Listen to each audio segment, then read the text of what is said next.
ತನ್ನೂರಿನ ಶಿಕ್ಷಕಿ ಮೇಲೆಯೇ ಕಣ್ಣು ಹಾಕಿದ್ದ ಹರೀಶ ಅವಳ ಮೇಲೆ ಅತ್ಯಾಚಾರ ಮಾಡಿ ತನ್ನ ಆಸೆ ಈಡೇರಿಸಿಕೊಂಡು ಪೊಲೀಸರಿಗೆ ಇನ್ನೊಂದು ಸಿಗೋದೇ ಇಲ್ಲ ಅನ್ನೋ ಭ್ರಮೆಯಲ್ಲಿದ್ದ ಕಂಡು.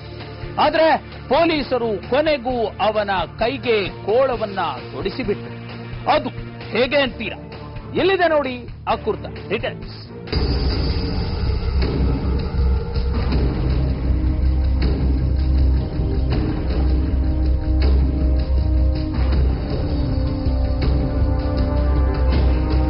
ಪ್ರಮೀಳಾ ಕೊಲೆ ಪ್ರಕರಣವನ್ನ ತನಿಖೆ ನಡೆಸುತ್ತಿದ್ದ ಶ್ರೀಮಂಗಲ ಪೊಲೀಸರು ಅವತ್ತು ಕೊಲೆ ನಡೆದ ಜಾಗಕ್ಕೆ ಬರ್ತಾರೆ.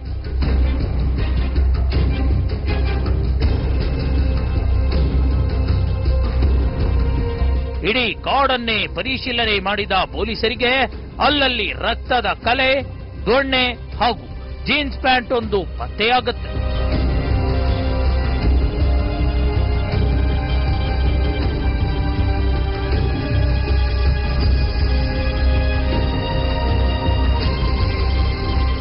ಅಲ್ಲಿಗೆ ಇದೊಂದು ರೇಪ್ ಅಂಡ್ ಮರ್ಡರ್ ಅಂತ ಕನ್ಫರ್ಮ್ ಮಾಡಿಕೊಂಡ ಪೊಲೀಸರು ಅಲ್ಲಿ ಬಿದ್ದಿದ್ದ ವಸ್ತುಗಳನ್ನ ವಶಕ್ಕೆ ತಗೊಂಡು ತನಿಖೆ ನಡೆಸ್ತಾರೆ. ಆದ್ರೆ ಕೊಲೆ ಆರೋಪಿ ಯಾರೆಂದು ಗೊತ್ತಾಗೋದಿಲ್ಲ. ಆಗ್ಲೇ ನೋಡಿ ಮರದ ಮೇಲೆ ಇಟ್ಟಿದ್ದ ಮೊಬೈಲ್ ಪತ್ತೆಯಾಗೋದು.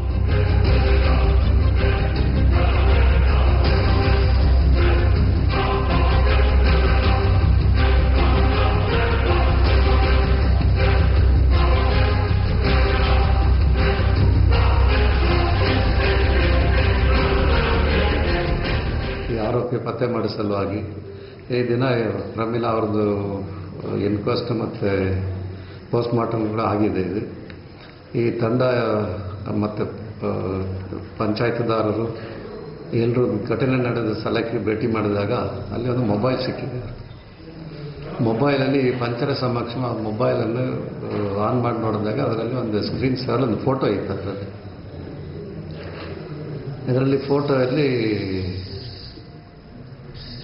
ಒಬ್ಬ 18-19 ವರ್ಷದ ಹುಡುಗನ ಫೋಟೋ ಇತ್ತು. ಇದು ಆ ಫೋಟೋ ನೋಡಿದಾಗ ಒಬ್ಬ ಅಲ್ಲಿದ್ದ ಪಂಚರಲ್ಲ, ಇವನು ನಮಗೆ ಪರಿಚಯದವನು ಇಲ್ಲಿ ಅಂಗಡಿಗೆ ಬರ್ತಾ ಇದ್ದ.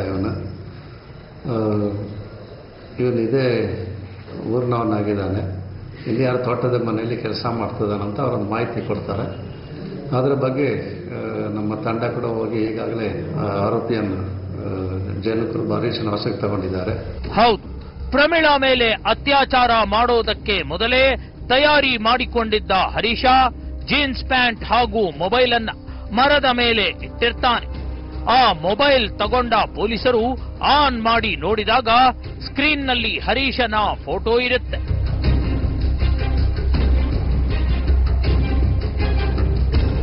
ಅಲ್ಲಿಗೆ ಹರೀಶನೇ ಕೊಲೆಗಾರ ಅನ್ನೋದು ಪೊಲೀಸರಿಗೆ ಗೊತ್ತಾಗುತ್ತೆ. ತಕ್ಷಣ ಗ್ರಾಮದ ಜನರಿಗೆ ಹರೀಶನ ಫೋಟೋ ತೋರಿಸಿ ವಿಚಾರಣೆ ಮಾಡ್ತಾರೆ. ಆಗಲೇ ನೋಡಿ ಈ ಪಾಪಿ ಪೊಲೀಸರ ಬಲೆಗೆ ಬೀಳೋದು. ಆಮೇಲೆ ರಾತ್ರಿ ನಾವು ಒಂದು 4:30 ಗಂಟೆಗೆ ಬಂದು ನೋಡುವಾಗ ಸ್ಪಾಟಲ್ಲಿ ಯಾರೂ ಇರಲಿಲ್ಲ. ಆಮೇಲೆ ರಾತ್ರಿ ಒಂದು ಗೋಣಿಕೊಪ್ಪದಲ್ಲಿ ಹೋಗಿ ಬರುವಾಗ ಮತ್ತೆ ನಮಗೆ ಮೊಬೈಲು ಮತ್ತೆ ಒಂದು ಬಟ್ಟೆ ಎಲ್ಲ ಸಿಕ್ತು. ಮೊಬೈಲಲ್ಲಿ ಫೋಟೋ ನೋಡುವಾಗ ಹರೀಶ್ ಅಂತ ಹೇಳಿ ಗುರುತು ಹಿಡಿದು ರಾತ್ರಿ 1:30 ಗಂಟೆಗೆ 12:45ಗೆ ಅವ್ರ ಮನೆಗೆ ಹೋಗಿ ಅವ್ರನ್ನ ಅರೆಸ್ಟ್ ಮಾಡಿದ್ರು. ಪೊಲೀಸರು ಅರೆಸ್ಟ್ ಮಾಡಿದ್ದಾರೆ. ಹರೀಶನನ್ನ ವಶಕ್ಕೆ ಪಡೆದ ಪೊಲೀಸರು ಪ್ರಮೀಳಾಳನ್ನ ಕೊಲೆ ಮಾಡಿದ್ದು ಯಾಕೆ ಅಂತ ಪ್ರಶ್ನೆ ಮಾಡ್ತಾರೆ.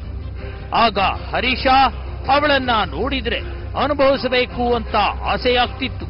ಅದಕ್ಕೆ ಅವಳನ್ನ ಅತ್ಯಾಚಾರ ಮಾಡಿ ನಂತರ ಯಾರಿಗೂ ಗೊತ್ತಾಗಬಾರದು ಅನ್ನೋ ಕಾರಣಕ್ಕೆ ಕೊಲೆ ಮಾಡದೆ ಅಂತ ಬಾಯ್ಬಿಟ್ಟಿದ್ದ.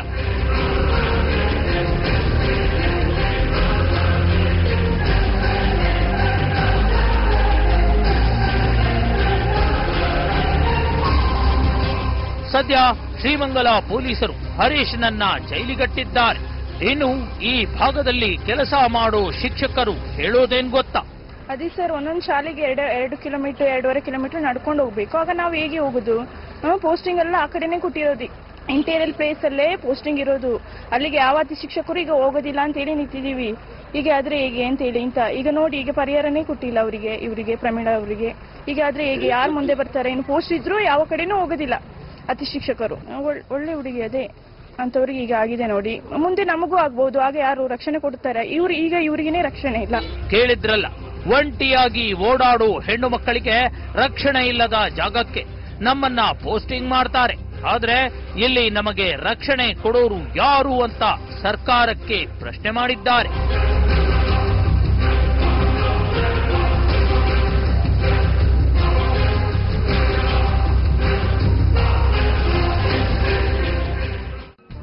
ನೋಡಿದ್ರಲ್ಲ, ಎಂತೆಂತಹ ಪಾತಕಿಗಳು ನಿಮ್ಮ ನಡುವೆನೆ ಇರ್ತಾರೆ ಅನ್ನೋದು.